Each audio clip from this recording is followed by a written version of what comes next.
Yeah, if you've had people question you, or if you've had things you went, well, what if they asked me about that? Or stuff like that. You can be that person that might ask you that, or has asked you that. Okay? Okay. Let me preface a little bit more. What we're wanting to do is have a conversation. Now, that said, I hope as we move along, we get more Bible studies going, and I want to tell you that I'm here for you, others are as well, but if you find somebody or have somebody that you'd like to have a conversational Bible study with to see how it's done, I'm your man because that's how I do it. And if you have a person that you'd like to, you have to be there with me. I want to tell you that. And then we'll see what we can do. We want to have a conversation. Another thing about this that I've learned over vast years of doing this, some people really don't want to study. They really don't. They may just want to mess with you, okay? And you don't know that for a while, but at some point you know that. It's not unfair or wrong or bad or anything to say, like Jesus would, dust off them feet and move on. Because you've got other people out there, you don't know who they are, who will talk with you seriously about it. And we want to give everybody a chance that we possibly can, but if they don't want to take the chance, then, you know, it's kind of how it works. You'll have people who ask you questions like just because they want to, oh, what about this? Which is okay. I don't mind those because they can be disarming when we talk to them. And they, oh, okay. People who, I thought I had you there, but you know what? The Bible came through and not what I thought. So these are things. We're looking for people who want to talk about Jesus. That's my way of doing stuff, and that's what I'm going to try to do. So if you want to raise your hand and start us off. Oh, wait, look at this. We've already got a hand up. Come on, Gray. Move. Well, just one other thing I'd like to add to that is you're going to be investing a lot of time and emotion and yourself into this. You need to be sure you're going to do it. And if the outcome may not be the way you hope for, and you're going to take it personal. Yes. And you're going to reevaluate every time you do a study. You're what going did I do wrong? How could I have done that different? But I think that's healthy. I mean, Jesus didn't convert everybody. In fact, he only converted a few. Yes, and neither did any of the apostles. So, you know, why should we think that we're going to win every soul we study with? But with what you just said, I got a call from a person 2 days ago. And they said that this person told them they had a method, that if they go by their method, they would baptize 90% of the people that they talked to. And I thought, wow, what a good thing it would have been if Jesus knew about that. Think of how much better he could have done. I mean, he's probably up there now going, man, where were you? Well, if our goal is to get people to be baptized, we've talked about that, and that's kind of it. We could probably do that more. Statistics pull into that. What happens after 5 years or within 5 years, and those kind of things people usually diffuse. So, but good point. Don't take it personally. Okay, what if I legitimately could have done something better? Okay, I'm a human being. In fact, not being Jesus, I can always do something better. Ray, left the scene a little too quick. Training help is always the hard thing. I gave a mic up too soon. I've had studies that I thought I'd done great on and went nowhere. And I've had studies where, man, I wish I'd have said it different. And they come through. They did it anyway. I mean, it all depends on the soil. The heart is a big thing. Yeah. A heart that wants it will not let very much put them off. A heart that doesn't want it will let any and everything put them off. So I'll tell you a quick New Zealand story. Paul Van Cook. His family calls himself Van Kuyk, but for some reason he's Van Cook. Dutch guy, as you might suspect. So we get in a Bible study. And we studied for a year. At the end of every time, I'd say, Paul, do you have a question? He said, no, I think you covered it. So I got him over to the house. We're at the table. We're looking out my window onto the neighborhood. And I'd give my obligatory, Paul, do you have any questions? Yes. I'm like, wow. He said, I think I understand this, but I just want to be sure. Baptism. Everything I see, it's for remission of sins. Yes. Let's do it. Out of that developed my way of baptizing frontward, because he was 6'6", and we were doing it in a spa pool. And it's actually better, because it doesn't frighten people, and it's just the easier way to do it frontwards. But during Christmas break in New Zealand, 6 weeks the country shuts down. They would joke, sort of, kind of, that the Russians would come in and take over, and nobody would know till after Christmas break. And they didn't, but he says, I'll see you here. We had a particular place we were studying at that point. It was not in the house. We moved to my house. I'll see you here in 6 weeks. You know, did I think he was going to be there in 6 weeks? No. People never come in 6 weeks. He was there. So, you know, you never know till you engage somebody who you're engaging.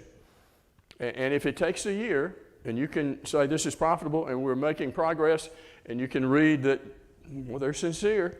He had a lot of things he had to come out of with his family, and he understood that if he did, he was making a commitment to where when he made that commitment, everything was going to need to change.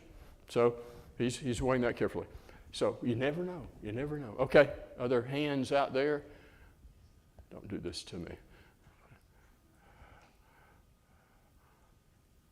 Okay.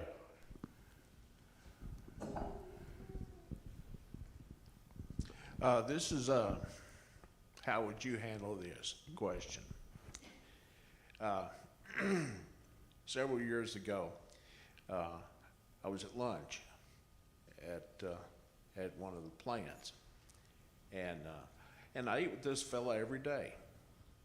Seemed sincere, and we talked about various things in the Bible, and so I asked him to come to church. And all of a sudden, his mood just completely flipped 180.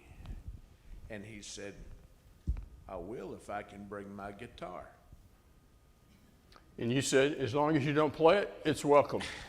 No, I got aggravated. Oh, no. And I didn't say anything. I just looked at him and I thought, you've been baiting me all this time. Now, so the question, how would you have handled that? Okay.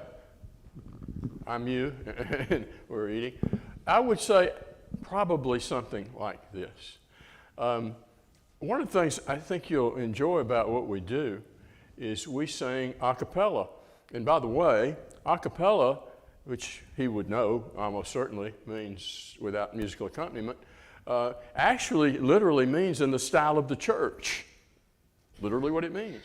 And so I would like you to come with me and just listen to what singing sounds like when it's just voices with hearts. And see what happens. Now, if he's messing with you, that's not going to go anywhere. If he isn't, maybe. But the gives you a chance to talk about why we would say, you know, check your guitar at the door or something like that. And that we have a reason, and that we would like him to, you know, experience it, and then we can talk about it. Something like that, maybe. Okay? We have family members coming together here. Wait, here she comes. It's okay. No, I don't care. How about if you just say, why do you want to bring your guitar? That's another good thing. Questions are always good. Why do you want to bring your guitar? That would be a good question. That can be very disarming. If he's messing with you again, he's kind of like, oh, got egg on his face. So that's another approach that you could take. And it'd be perfectly legitimate. Why did you want to bring it? Well, if he says, well, I just wanted to play when y'all sing. Or maybe he, you know, has that little smile on his face where you know he's messing with you. But that's you know, ask questions. Our two questions that we talk about from time to time. What do you mean by that, and how do you come to that conclusion? So you're asking in a form, What do you mean by that? Why do you want to bring your guitar? Which, among other things, turns it back on the person. Okay. Anybody else? Aha. This is nice. They're already turned on. You don't have to turn them on. That's nice. The microphone. It's already turned on. Good job. You gotta be quick with these things. So Joyce and I recently, months ago, studied with an elderly fellow. He was in his 70s and. That's just a primal life guy. Come Okay. All right. I'm almost 70, but I know you're younger than me, but one day with maybe a you'll get fellow old. who was in his 70s. Okay, how's that sound? Okay, That make you feel better? a seasoned gentleman in his 70s, Okay. Anyway, a man of experience and wisdom. can I make my point? Okay. He couldn't read or write. Okay, Now, okay. the Couldn't fir- read or the write. The first thing I thought of was what a limited life he must have had to live, because he just couldn't do nothing. He couldn't. What you couldn't read or normally write. expect, you don't have. Right. Now, the person that came with him, she was a Christian and studied, Mm-hmm. and we go through stuff, and every week I'd have to remind them of what we studied the week before because Mhm. they would forget. And he was in denominational churches, and I'd say stuff, and he says, "I've heard that before. I've heard that before." But he never, ever seemed to understand that baptism was part of salvation. When you get to that point, it just kind of right over his head. So when you get to the baptism thing and it's not clicking, what do you It didn't do? click, and I did everything I could. Well, I you reviewed tried- it. I'm I sure went you at it did. from 10 different angles, and it just never caught. Okay. There's okay. Let's look at that just a minute. Baptism to me, and I'll just tell you, I was christened a Methodist. I was poor to an Episcopalian. So I've been places and heard things and whatever, and I've been immersed. Thank you very much. Why did I get immersed after I'd been sprinkled and poured? Because I read in the Bible. I felt like that's what Jesus wanted me to do, so I did it. There's the thing. If there's anything that I think is taught repetitively and clearly that you would have a hard time arguing with, now, hear me out, it would be baptism. But here's the thing. We are all conditioned in some way or another, ways that we don't even know. We are all conditioned to hear what we want to hear and see what we want to see because we think that's what it is. And so if I think that baptism isn't necessary for the remission of sins and that that's a works righteousness thing, that's what I hear every time you mention it. I realize it's not there. So the best thing I think you can do in those circumstances is plant a seed, put a rock in their shoe, give them enough. And here's one thing I do that would work particularly well, I think, for this gentleman who can't read or write, because he's got a friend, right? With him. Well, maybe it wouldn't. I could do it in Braille. No, I have, let me see. Don't go away. Going to my bag of equipment. And I pull out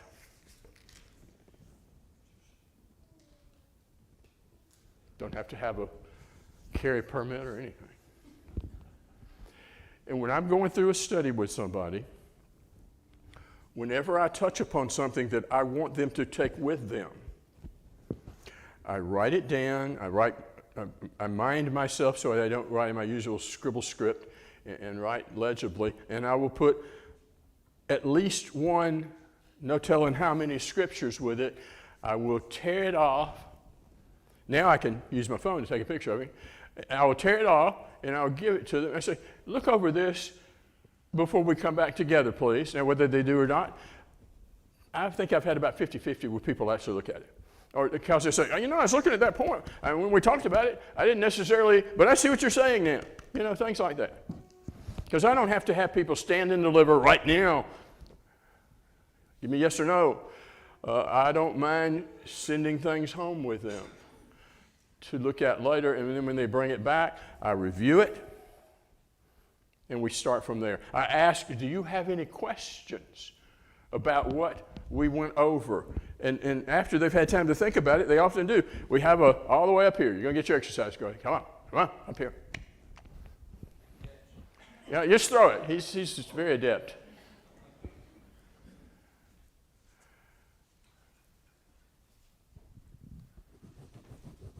It's on. Okay. We don't Bars tap are not- micro. Tapping You is gotta bad. tap it. You gotta tap it. This is That's what if you I do. learned one thing in college, it was don't do this. Yeah, So. yeah, I know. So this is half comment, half question. Half comment, half question. Because it's interesting to me that in asking questions, what are the first two subjects that have come up when we just open up the floor? It is music and baptism. Two of our biggies. So what if, and this is part. So we're Observation, going out of part question. commentary and into question. In my experience, those two things are usually discussed almost more of as a test of whether you know what you think you know, or how serious you are about whatever that is, or whether they can mess with you. When in reality, those things to discuss them first is almost like the tail wagging the dog. It is. And here's where the question part comes in. What is a good way, and I see the writing the things down, but a good place to go, because those are things that come as a result of other, I don't want to say more important, Prerequisites. but other weightier things Like Jesus. that we believe. How to get to that. Okay. Because I think if, as you've said before many times, if you love Jesus, suddenly all of these issues are not really as important or as divisive as sometimes people want to make them out to be, if that's the first thing you approach. Okay. If that makes sense. I do. You do. Yeah. Okay, everybody hear what he said? Okay, some responses to that. Yes, a lot of times, I go to my eye doctor in Carnes years and years ago. I think I probably told you this, but not all of you. And so he goes to the big old gigantic, ginormous Baptist church down the street from Carnes. We would joke that one day they're going to build and we'll go out the side door and there they're going to be, and we'll walk right into their building.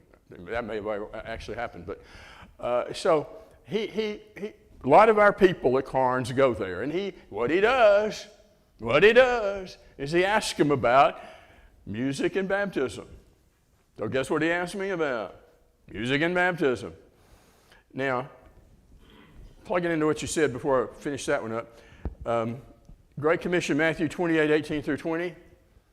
There's the implied preaching the gospel, as you're going preaching the gospel. Okay? Mark has believe for him is all that stuff, because it's not just intellectual assent. And so if you believe that Jesus is the Christ, the Son of the living God, more than just you're passing the test, but you really believe that, and you're going to be somewhat like the fellow in the chariot who is going to say, well, look, there it is. Why not? Let's get baptized. So if it's a question to kind of check you out and see what you got, well, I don't mind showing what I got. But then I want to get off of it, because I want to suggest that what I'm talking about is discipleship, Christ-likeness, and those things are part of the bigger picture. But I'd like us to really think about what it means to be a disciple of Jesus Christ. Now, it would mean how do we react to those things. But first of all, I want us to think about what that means being a disciple. Now, here's what I did with the instrument thing. He even said, I know what you're going to do. You're going to Ephesians and Colossians, 5:19, 3:16. And I said, honestly, I was telling him the truth. I said, no, I'm not. And he said, all of your people do that. and you people.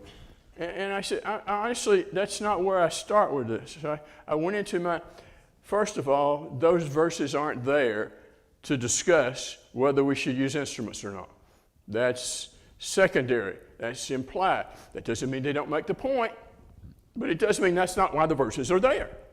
So I said, the difference between the Old Testament and the New Testament is largely where I'd want to go with this, because obviously there were instruments used in the Old Testament. I said, and by the way, they were prescribed. There were certain events and certain instruments, and that's all they did. And every time they got away from that and they restored things back to the Davidic order that God told him to do, they always went back to what David said, and they used the same instruments at the same time in the same way. So they weren't just willy-nilly out there worshiping with instruments. So I said, I don't have any instruction in the New Testament for me to do that. So I would rather look at it from this point of view. From my heart, as a person who believes in Jesus, filled with the Holy Spirit, filled with Christ, I want to express myself in singing. And that's what I see as the strength of it. It's in keeping with the pattern, the nature, the ethos of New Testament worship, and a New Testament way of really getting personal with God, heart. So I said, I just want you. He said, oh, I've never heard anything like that. I said, okay. He said, it kind of makes sense. I said, okay. Now, did he change? No. But I just try to give a reason other than a start verse. Because first of all, the verses aren't there to make that point there. So I'm not saying you can't take something out of them, but I am saying, to me, the bigger point is this is New Testament worship. What is it all about? What are we trying to get? I had a young lady brought him to me, who was a singer, a song leader. I've told you this one too, most of you, I guess. And we're studying. And he got to go to Ephesians 5:19. He's got to go there. And so we do. And he said, do you think I'm wrong? I think he may even said, do you think I'm going to hell? Which is, I'm reluctant to go there. Do you think I'm wrong? Because we use instruments. He told me he had guitars and drums and whatever. And so I had a rare moment of insight at the time, and I said, can you hear what other people are saying? And he said, I can't even hear what I'm saying. I said, let's just forget the instrument and look at the verse. Are you supposed to hear? And are they supposed to hear? And are y'all supposed to hear? And is teaching one another and reinforcing things that you know in song something that is important for singing in the church. The next Sunday, he led an a cappella service. I asked him how it went. I said, could you hear? Yes. I said, so are y'all going to keep doing that? He said, no. I said, well, why? He said, we just like the other better. And I don't really have an argument for that. I just like. I gave him what I thought was the richest, deepest answer I could give him to why. And hope that would. So, because at the end of the day, he admitted, I can't hear a thing, they can't hear a thing, we can't hear a thing, and it's supposed to be heard. I see that. But that was beyond arguing. Takes it away from the instrument for a moment and puts it on what's the essence of what's being discussed there in the first place. So there. I want them to see the bigger Jesus picture. I want them to know that I want to get to the bigger Jesus picture, and I would like for them to consider those questions as we have a richer understanding of Jesus and what he's up to. And does he want this or not? I was just to say that can't just be the conversation. No. We can't just talk about instruments and baptism and go on. There are bigger fish to fry. Those become, they're not unimportant. They're not unnecessary. Worship and it's good exercise. And baptism. But that can't be the conversation. Because if I convert you to baptism for remission of sins and singing without an instrument, I have not converted you to Jesus. And you can sing a cappella all day long and get immersed all day long for remission of sins. If you're not wanting to be a Jesus person and a Jesus disciple, it doesn't really matter. So I want to get to the bigger conversation, okay? Yes, I want to just bring up a situation that happened to me many years ago. During our lunch period, we would quite often get together and talk about religious things. And there was a young man that had been assigned to me to train him in engineering, and it's what we were doing in engineering. And as we proceeded along, he would hardly ever enter into the discussion at lunchtime, even though we were in an open room and everybody was there. Many people heard us, and he heard us. Mm-hmm. And one day we got to talking about the existence of God. And as we proceeded in that conversation, all of a sudden he butted in. He said, "There is no God." And all of us were flabbergasted. And we said, "What was that you said?" He said, "There is no God." And he was told very plainly by the group, "We can prove that there is a God." He said, "I can prove that there is not a God." And so I asked him, I said, "Go ahead and prove it." He said, "There is no God because he knew, he would have known that I wanted to be a pilot when I grew up, and he would have given me 20/20 eyesight so that I could do it." And I said, "What?" It's a good response. He was, I just looked at him and I said, "Would you like to have a study concerning the existence of God?" And he said, "Why? It'd be useless. He still hadn't given me 20/20 eyesight." And you're right, it would have been useless probably, because if Paul Simon, Ryman Simon, the boxer, the song, a man hears what he wants to hear and disregards the rest. If I've got an issue with God because he didn't give me 20/20 eyesight so I could be a pilot, then I'm sorry, but I'm never going to get past that unless he gets past it. So there are things that come up where if God were real, X, Y, Z, and you can't do X, Y, Z because that's a false reasoning, and there's nowhere to go. Maybe throw a nugget out every once in a while that he might, "Oh, you know what? I hadn't thought about that." You got to wait a minute. This actually goes right along with what he was saying, but this has been about 7-8 years ago, but I was at lunch at work with a guy, and on the TV it was talking about dinosaurs, and it started mentioning about billions of years ago, and I looked at him and I go, "How do they get billions of years ago when at the very most, very unlikely, but very most, this world is 10,000. And he goes, "Where did you get that?"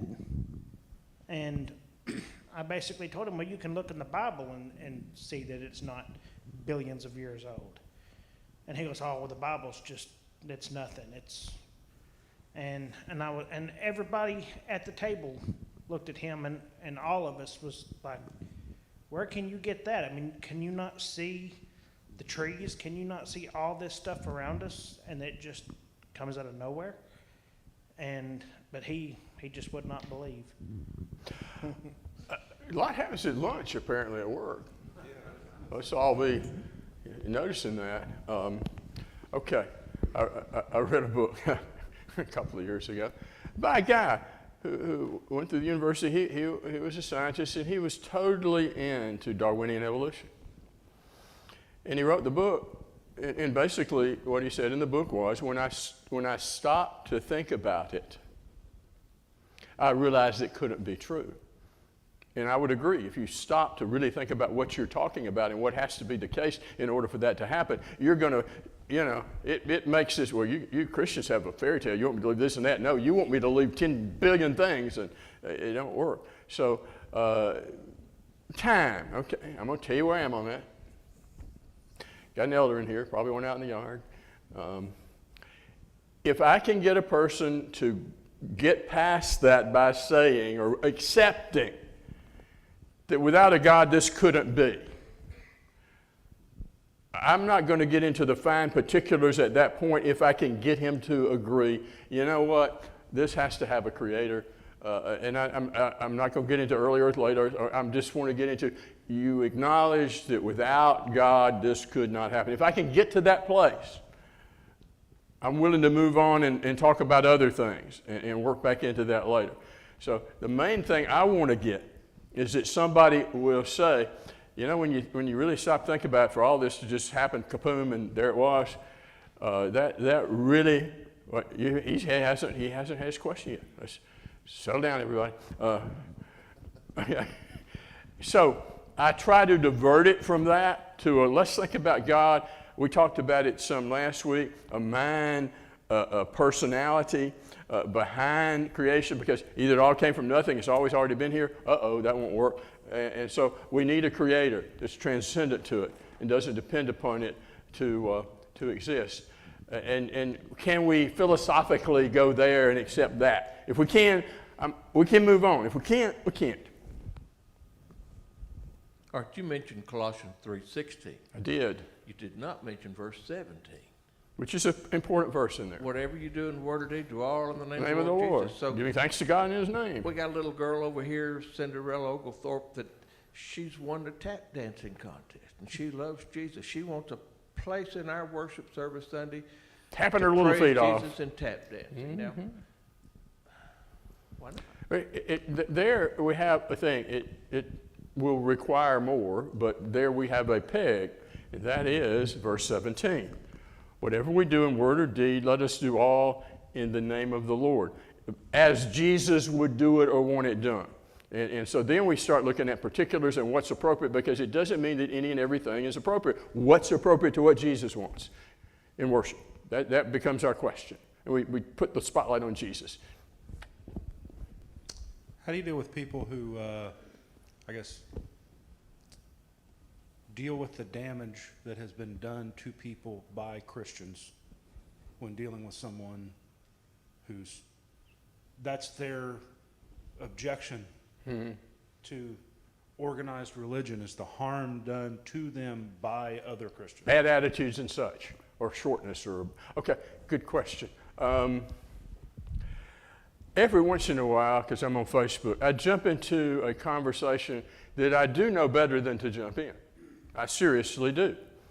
I realize that I'm going to get beaten up by some people and probably call names. I had one nice lady, after a couple, said, "Sir, would you please answer my question?" And I said, with all due respect, I just did. In some way that somebody who hadn't gone to Bible school can understand. So, I say, as a 20-year-old graduate from high school who left home when he was 14 years old, I'm going to put on that face and say it. I never heard another word. But she understood it. But the whole genesis of that was this guy, and he overstated it. He overstated his case. He said, by putting Church of Christ out there, we're turning everybody away. I don't think that's true. Most people don't even know what that means or cares or anything else, because we live in a very unreligious time. But I also know that way back in 1968, when I told my mother that I was going to be baptized by Max Johnson in the Cascade Heights Church of Christ, she, as I have demonstrated, the Church of Christ, the Church of Christ, anything but that. Where'd that come from? It didn't come from good, pleasant exchanges. So, when I'm talking to somebody, I want to be patient. I want to be kind, because the Bible tells me to. I want to give people something to think about. I don't want to give the impression, whether I say it or not, you'd have to have help to believe that, or anything like that. I will be as nice as I know how to be. And if you've had a bad experience with somebody in the churches of Christ, tell me about it. Because I'm probably going to tell you, they shouldn't have done that. That's not. I don't believe that. Most of the people I know wouldn't do anything like that. I don't want you to feel that way. I'm teaching. I got a class with a Presbyterian minister, and he's not nice at all. About 20 minutes into the exchange, he said, "Excuse me, I owe you an apology. Because I was given a certain magazine by somebody in the Churches of Christ, and I thought all y'all were like that, and you're not, and I'm sorry." And we talked. I can understand if he were getting that magazine, not so much that it was saying things that were wrong, though occasionally I thought they did, but how they said it. So my demeanor showed him I'm not like that. I'm a nice guy. We can talk. And so to disarm people who we run into, that I don't know what kind of experiences they've had. I'll take it for granted. Okay, you had a bad experience that you shouldn't have had. Let's talk about it. Let's put it over here and let's start afresh. And sometimes you have to do damage control in life. Were you who was Anna? Okay. Have you got a microphone? You okay? She's first. Go ahead. I was just going to say, in regards to what Kirk and That guy. were saying, I think I agree that there comes a point where you might have to say, okay, we can't have a conversation any further right now. Mm-hmm. But in my case, I had been raised in a You what were I not would consider raised a among us. religious Yes, family. was I not? And I had never given any consideration whatsoever to how old I thought the earth was, how long dinosaurs had been around. I mean, I never even thought of that. I'd never had anybody teach me that. So when I started going to the church in Jamestown with Jesse, the minister there started like a whole apologetics. Things you'd and never had thought about before. PowerPoint slides, and this man was he's very smart. You know him, Rick McCurdy. So he had a scientific background of knowledge, and he was able to bring that into like, okay, why is the earth actually? So sometimes in the case of people in their line of thinking, they've just never considered it. They've never What are you had talking somebody about? Yeah. bring it up to them and Everybody say, well, knows. the reason God didn't give you 20/20 vision, it doesn't exactly work like that. Have you ever considered, they might just have never considered it, so. In the 12th grade at Therrell High School, at the tender age of 20, I was a teacher's assistant in an earth science class. And I can remember somebody coming to me and telling me that evolution was crazy. And I thought immediately, man, you're crazy. Now I'm one of the crazies. Okay, Anna. How early can we use,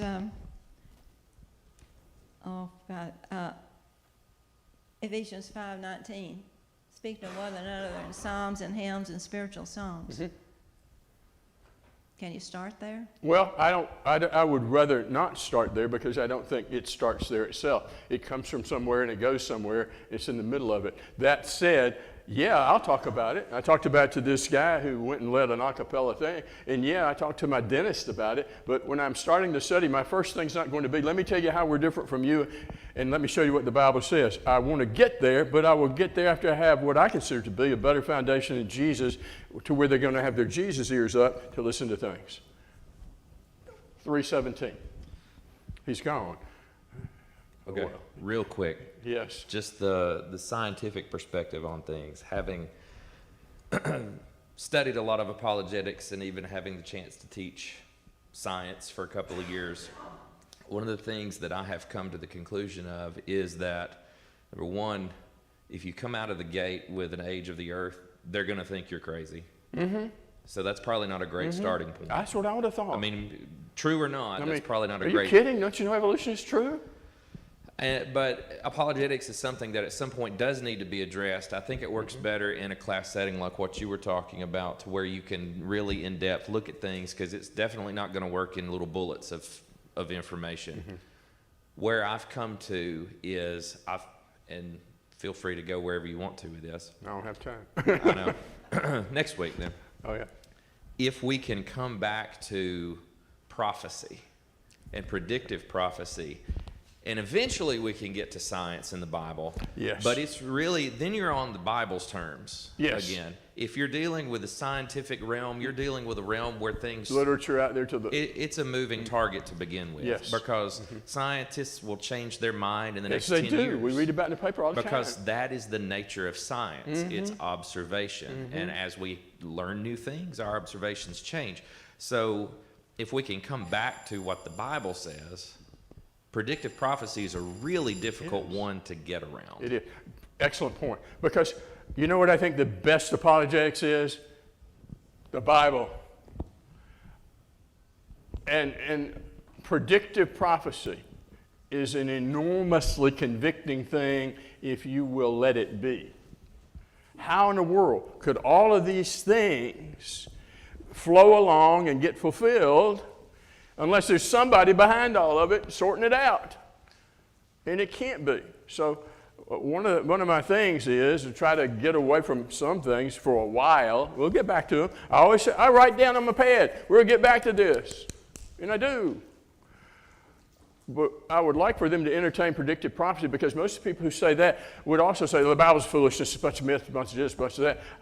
When I can get the Bible some credibility with their own eyes, this, then I've got something I can talk about, because they think it's a foolishness book. They really do. They've been told that. I want to show them, no, not really. Let's look at it. Okay, it's time. Our time is back.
so good. If you would get your songbooks and mark number 888. 3 8s, 888. We'll sing the first and second verses of that as the invitation song. Once you've done that, turn to 835. 835. We'll sing the first and last verses.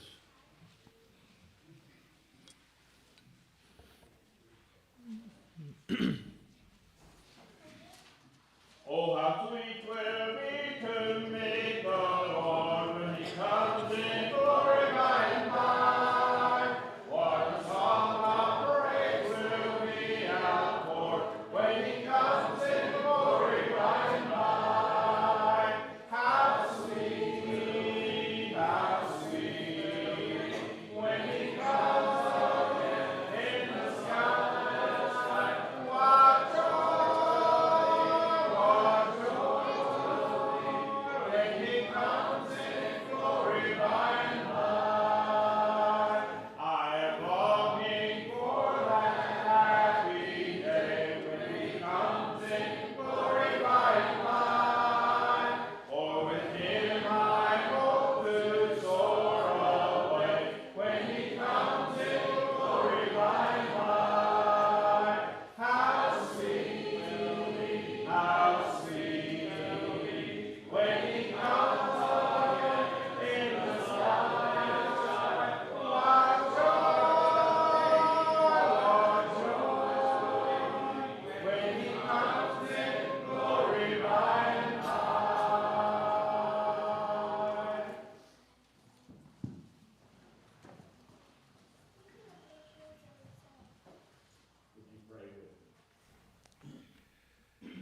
Our Heavenly Father, as we meet together on this Lord's Day evening, we humble ourselves before you, acknowledging that you are indeed the all-wise, the true, and the living God.